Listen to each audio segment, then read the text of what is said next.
This is the third day of the training and the impact have been massive.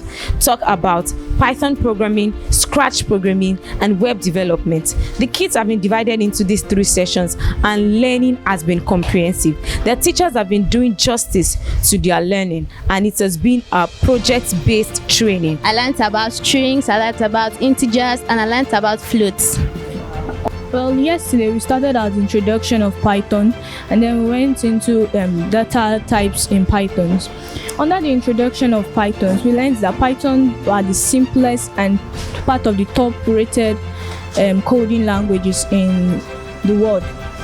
Learning Python, I look forward to creating and developing websites and softwares.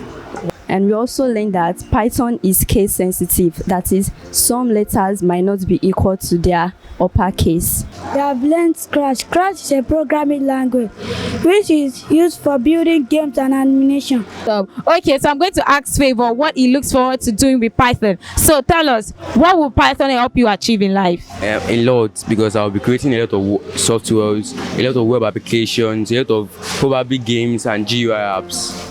The learning sessions, they've been fast and actually creative. I expected less than this when I came. And you got more. What everybody is talking about, above expectation. This is mind-blowing.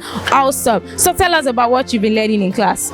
What I've been learning since yesterday, they explain what web development means. Web development is when you are creating a website, developing it, making it. A website consists of different web pages. Under web development, we have something called full stack development. Under the full stack development, there is the front end and the back end developer. The front end developer are the ones that make the page interactive to the users, while the back end developers are the ones that works with the functionalities of the page. Wow. Learn. What's the platform you're using to learn web development? We're using the Sublime Text IDE. It's an IDE for coding HTML and also CSS. HTML stands for Hypertext Markup Language, while CSS stands for Cascading Style Sheets. HTML is used for creating the structure and designing the content of a page, while CSS is used for design, just general designing and styling of the page. Awesome. This is mind-blowing. Thank you so much, guys. Let's run back to class. Thank you, Kafaya. Thank you, David.